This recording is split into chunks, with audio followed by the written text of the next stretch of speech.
noches, ¿cómo les va? Gracias por acompañarnos como siempre. Soy Carlos Brown. Estamos todos los días viernes a las 22 horas por Canal Rural en nuestro programa El Estado que Viene. Bueno, y aquí, como siempre lo decimos a nuestros televidentes, estamos buscando a través de los protagonistas análisis de los distintos temas que se van sucediendo en nuestro país y en el mundo. Situaciones muy complejas, que desgraciadamente nos toca vivir, y que hay que ver por qué razón sucedieron, cuáles son sus implicancias y qué nos puede deparar el futuro fundamentalmente en función de esas circunstancias que se van dando. Y hoy vamos a analizar una de tipo internacional, lo que está pasando en Afganistán, un país que hasta hace muy poco parecía que había sido, digamos, congelado, por decir una expresión, por los Estados Unidos después de 20 años de un cierto control, y un buen día don Biden dijo, me voy, y a partir de allí volvieron los talibanes, cambió absolutamente todo y tenemos una situación mundial compleja y difícil. Para hacer un análisis de eso, ¿qué mejor que Jorge Castro? ¿Cómo te va, Jorge? ¿Qué decís? ¿Qué tal, Tato? Mucho gusto. Muchas gracias por invitarme. No, gracias a vos por estar. Yo sé que vos sos un analista de los temas nacionales y de los temas internacionales. Y en este caso te vamos a pedir tu opinión con respecto a este tema tan complejo. Mira, Estados Unidos ha experimentado una derrota política estratégica en Afganistán de una envergadura semejante en su profundidad a la derrota que experimentó en 1975 en la guerra de Vietnam. Lo que esto significa, Tato, es que Estados Unidos se ha incorporado, ha ingresado a partir de esta derrota en Afganistán en una etapa de debilitamiento internacional que, tratándose Estados Unidos de la primera potencia del mundo, cambia todos los términos de la situación internacional.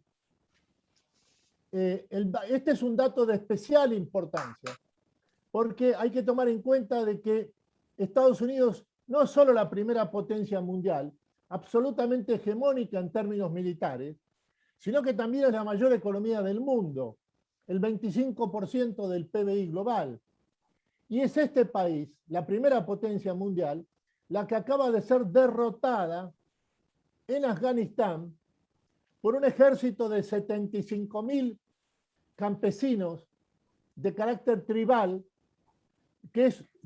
son los talibanes de Afganistán, en una ofensiva que duró solo 10 días y que siguió a continuación en forma directa, de causa a efecto, después de que las tropas norteamericanas se retiraran del país por indicación del presidente Joe Biden. A partir del momento en que las tropas norteamericanas se retiraron de Afganistán, en ese mismo día comenzó la ofensiva en gran escala de los talibanes, que ocuparon la totalidad del territorio afgano en un plazo de solo 10 días. Incluso el domingo pasado han ocupado la capital, Kabul.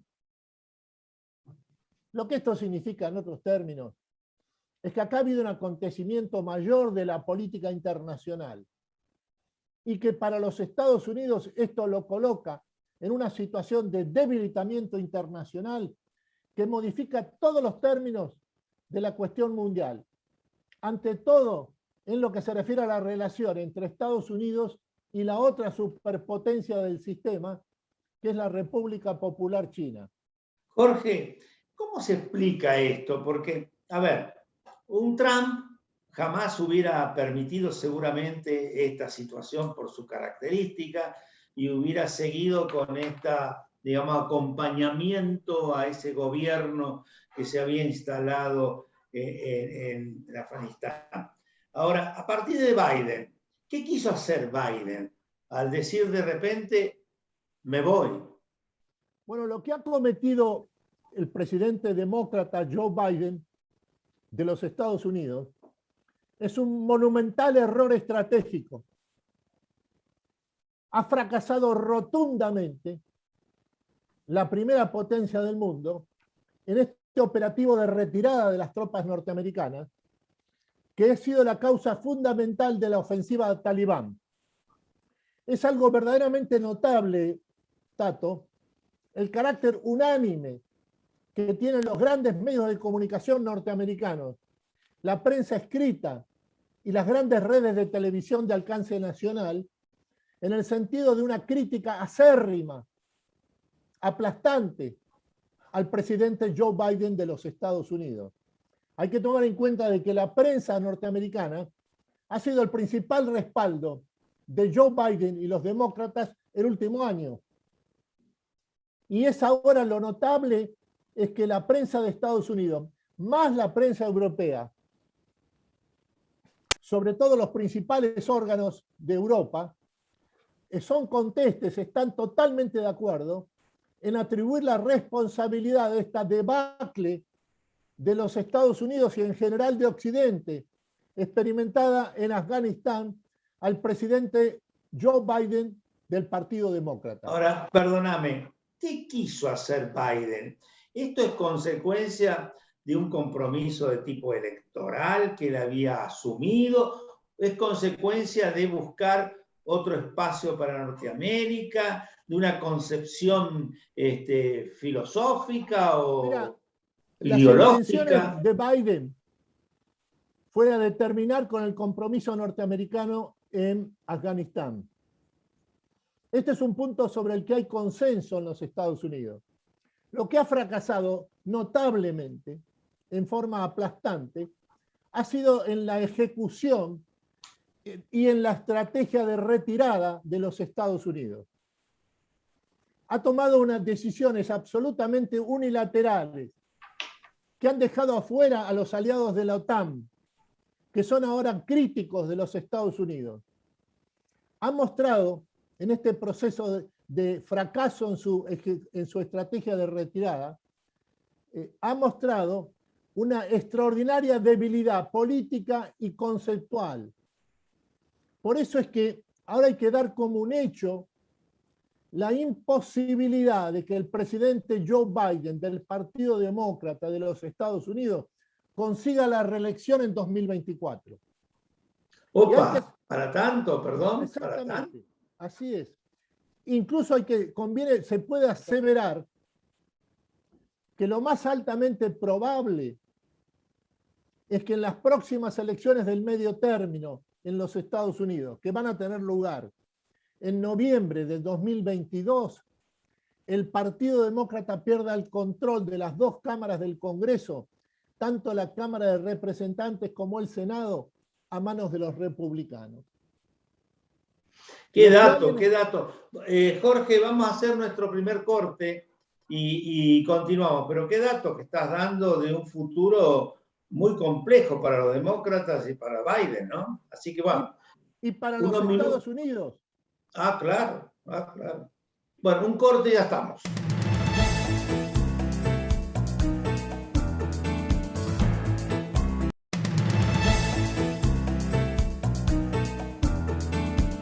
Jorge, vos hiciste algunos análisis realmente muy interesantes vinculados con lo que le puede pasar a Estados Unidos en su interior, desde el punto de vista del posicionamiento demócrata y desde el punto de vista de lo que pueden llegar a ser los republicanos.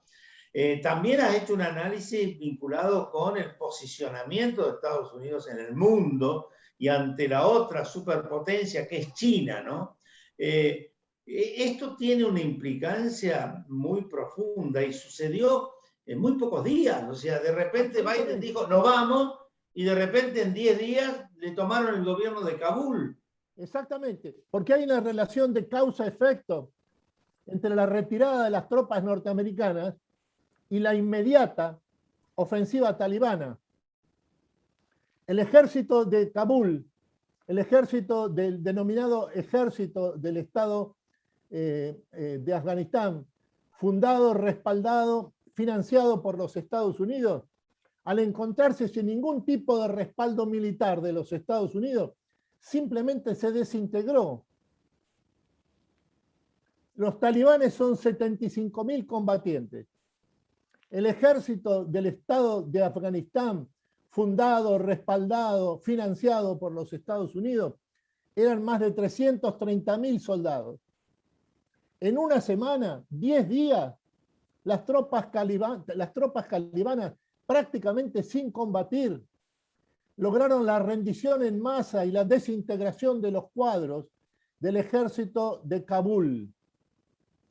Por eso es que el domingo pasado ocuparon la ciudad capital mientras se producían las escenas de pánico que la televisión del mundo ha mostrado en el aeropuerto de Kabul. Son imágenes que reflejan una situación estratégicamente peor que la que Estados Unidos experimentó en el año 1975 al producirse el colapso del régimen de Vietnam del Sur, respaldado por los Estados Unidos. Vos sabés que yo te lo iba a decir, ¿no? Y lo habías dicho vos en el primer bloque. Esto es un golpe mucho más duro que lo que pasó en Vietnam. Inclusive las consecuencias posteriores. Vietnam hoy es un país con una proyección del punto de vista internacional muy interesante, ¿no? Entonces, es como aparece una reflexión profunda. ¿Qué hace un país poderoso como Estados Unidos cuando se mete en estas comunidades? Los resultados son catastróficos, desaparece y estas comunidades se compactan y salen adelante. Exactamente. Vos pensás, Tato, que este colapso experimentado por los Estados Unidos se produce 20 años después, al conmemorarse los 20 años de los ataques a las tropas, a los Estados Unidos realizados por Al-Qaeda. Al-Qaeda actuaba contra los Estados Unidos, de ahí la destrucción de las Torres Gemelas en Manhattan, de ahí el ataque al edificio del Pentágono en Washington. Murieron 3.000 norteamericanos por el ataque de Al-Qaeda. Se realizó organizado desde territorio talibán en Afganistán. Y ahora, 20 años después, los talibanes han vuelto al punto de partida. La totalidad, todos los sistemas de inteligencia, tanto de Estados Unidos como de los países europeos integrantes de la OTAN, coinciden en que la reaparición, la toma del poder por los talibanes en Kabul asegura la reaparición también de Al-Qaeda y el Estado Islámico, además de un incentivo a la acción de los otros grupos terroristas en distintas partes del mundo. Es la propia seguridad norteamericana la que está en riesgo a partir de esta reaparición de Al-Qaeda que provoca y desata el triunfo de los talibanes en Afganistán. Fueron 20 años de creación de una ficción, porque evidentemente con los datos que vos nos estás dando, un país con una estructura de gobierno acompañada por 330.000 soldados contra, digamos, campesinos armados relativamente en el orden de los 75.000 y un resultado rápidamente a su favor en el transcurso de muy poquitos días, dice, era una ficción. Exactamente, pero esta ficción tiene consecuencias trágicas, su colapso. Basta nuevamente ver las imágenes del pánico de todos aquellos que han apoyado o de las mujeres que se han educado en estos últimos 20 años al amparo de las fuerzas norteamericanas. Entonces, lo que hay en Afganistán ahora es una sensación de pánico y de desesperación de todos aquellos que han vivido la experiencia de los últimos 20 años de occidentalización. Las mujeres, por ejemplo, ha vuelto a instalarse la ley islámica del Emirato Islámico de Afganistán, que es el nombre que tenía el poder de los talibanes entre 1996 y el 2001, en que fueron derrocados por los Estados Unidos. el Emirato Islámico de Afganistán aplica de una forma rigurosa, con una interpretación propia, las leyes islámicas. Entre ellas, la que establece que las mujeres no tienen derecho a la educación una vez superado el límite de los 8 años de edad.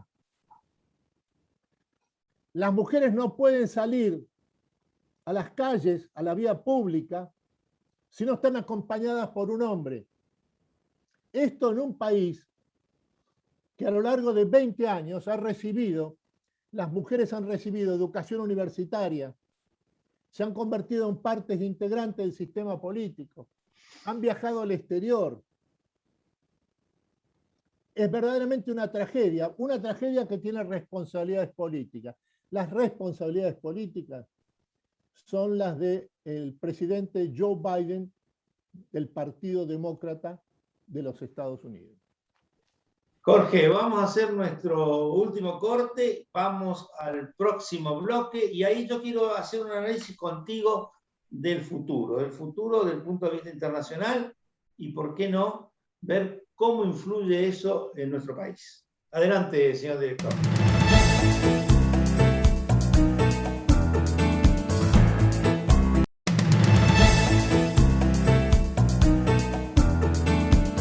Jorge, vos en el bloque anterior empezaste a hacer un análisis vinculado con las dos superpotencias que hoy existen en el mundo.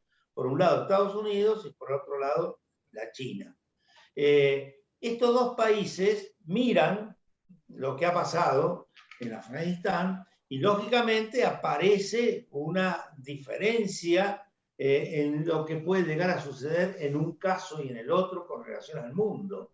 Y también nosotros que estamos dentro de ese mundo y que a veces nos inclinamos con China en algunos acuerdos y después vemos y tratamos de quedar bien con los Estados Unidos, vamos a tener seguramente algún cimbronazo o algún cambio de posición. ¿Cómo es todo esto? Bueno, exactamente.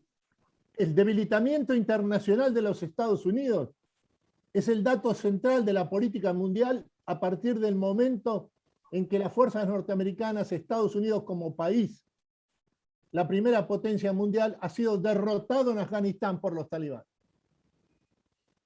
Por lo tanto, se modifican todos los términos de la situación mundial. También en América Latina, especialmente en América del Sur. Allí es donde hay que colocar a la Argentina. Se puede resumir la situación, la ubicación de la Argentina en el sistema internacional actual en los siguientes términos, Tato. Es un país mediano, ubicado en América del Sur. Es el segundo país de la región en orden de importancia, después de Brasil. Lo que esto significa, esta ubicación y esta relevancia relativa que tiene la Argentina, es que su radio de acción geopolítica se da fundamentalmente en América del Sur. Por lo tanto, para la Argentina, el vínculo con Brasil es más importante que el que tiene o puede tener con los Estados Unidos o con la República Popular China. Este es un punto que conviene subrayar en el sentido de que el debilitamiento internacional de los Estados Unidos, más el hecho de que los dos países más relevantes para los intereses económicos de largo plazo de la República Popular en América Latina son Brasil en primer lugar, por cierto, y luego la Argentina, es que le otorga al vínculo estratégico entre Brasil y la Argentina un enorme espacio de acción en términos de la política mundial. A ver si te pude captar. Vos entendés que la relación entre Brasil y Argentina, como los dos países más desarrollados y más importantes del Cono Sur, y la relación de esos dos países con China por un lado y eventualmente con Estados Unidos por el otro, es muy importante en la medida en que estén juntos. Absolutamente, es así, es exactamente eso. Es la visión de Perón. Tato, es la visión de Perón, en el sentido de que la presencia internacional de la Argentina está mediada por el acuerdo que logre con los países de la región. Brasil en primer lugar, y luego toda la región, y sobre la costa del Pacífico, Chile, y el resto de la región de los países sudamericanos del Pacífico. Pero ahí viene, perdóname, otra pregunta. Hoy en día la relación entre Argentina, Brasil, la problemática del Mercosur, algunas discrepancias que ha habido, no solamente con Brasil, sino también con Uruguay, algunas discusiones que se han tenido con Chile, no dicen de una situación muy conveniente en este momento. ¿Vos creés que esto no va a afectarlo? ¿Deberíamos resolverlo? Yo creo que estos conflictos, choques, por ejemplo, entre el presidente Alberto Fernández y Jair Bolsonaro, o recíprocamente, son pequeña minucia comparado con los intereses comunes de orden estratégico que tienen Brasil y la Argentina en el momento actual. O sea, habría que hacer un esfuerzo. Vimos, por ejemplo, que el presidente Fernández se reunió con el presidente Lacalle los otros días, aquí en Buenos Aires. ¿Vos entendés que esto hay que solucionarlo como una cuestión fundamental? Creo que no solo hay que solucionarlo, sino que es fácilmente solucionable. Porque lo que hay es una comunidad de intereses, ante todo de orden estratégico, entre Brasil y la Argentina, más los países de la región, Uruguay, Paraguay, Bolivia, y sobre la costa del Pacífico, la República Chilena. Eso visto y considerando lo que hemos estado hablando de Estados Unidos y la República Popular China, ¿nos pondría en una situación diferente en los procesos de negociación que necesitamos con ambos países? Absolutamente, absolutamente. Para vincularnos de manera efectiva con las dos superpotencias, la Argentina, Brasil, Uruguay, Paraguay, Bolivia, Chile, necesitan converger, sumarse, para constituir una masa crítica con un peso suficiente como para ser relevante ante todo ante las dos superpotencias. Sí, evidentemente. Lo que pasa que a veces es como que hubiera algunas desinteligencias que algunos los atribuyen a cuestiones ideológicas, a posicionamientos políticos, pero estamos hablando de intereses económicos, que creo que es superior por sobre todas las cosas a estos. Intereses económicos y estratégicos, porque son los que determinan nuestras posibilidades de acción como países. Correcto, correcto. Ahora, vuelvo a insistir en las consecuencias Estados Unidos-China. Hacia el futuro, después de este hecho que hemos estado analizando, ¿lo ves fortalecido a China con relación a Estados Unidos? Absolutamente, muy fortalecida. Precisamente porque acá lo que ha ocurrido es que la primera potencia mundial ha sufrido una derrota estratégica de extraordinaria envergadura. Como vos señalabas recién, esto que ha ocurrido en Afganistán tiene más importancia política, estratégica, que la propia derrota de Vietnam en 1975. La ironía de la situación, Tato, es que esto ocurre cuando Estados Unidos está experimentando al mismo tiempo un extraordinario boom económico, cuando con motivo y ocasión de la reciente pandemia ha experimentado y llevado a cabo una excepcional revolución tecnológica provocada por la extensión del teletrabajo, el trabajo a distancia de tipo digital. Esta es la ironía de la situación. El problema de Estados Unidos de ninguna manera es la decadencia de la civilización estadounidense. No hay nada de eso. Acá lo que hay es crisis política. Ahora, sí, perdón. Yo me quedé muy sorprendido de Vietnam, ¿no? Porque después de los años, pasaron unos cuantos, Hoy Vietnam es una potencia. Nosotros tenemos una relación comercial con Vietnam fuertísima. ¿Puede llegar a pasar esto con relación a Afganistán? No, bueno, es distinto, es distinto. Además, Vietnam se ha transformado en esta potencia económica después de que su sistema se volcó al capitalismo, siguiendo el camino iniciado en 1978 por la República Popular China. Acá lo que está en juego ahora es la desaparición, el debilitamiento de Estados Unidos de los puntos centrales del sistema internacional con motivo de esta derrota, que puede durar al menos 4 años, que son los años en que se mantiene todavía la vigencia del gobierno del presidente Joe Biden del Partido Demócrata, en donde la reelección o la remoción solo va a ocurrir en 2024. Pero acá lo que conviene subrayar, Tato, es que esto modifica los términos del poder mundial, cambia la situación de todos los países del mundo. Se trata de Estados Unidos, la primera economía del mundo, el poder militar norteamericano. Este año, el gasto militar norteamericano. Jorge, se nos acabó el programa. Muchísimas gracias. Realmente cuando uno se pone a hablar contigo, pasa el tiempo muy rápido. Así que te agradezco muchísimo y bueno, nos seguiremos viendo. Y a todos nuestros televidentes los esperamos el viernes que viene. Un abrazo, Jorge. Un abrazo y gracias por invitarme. Por favor.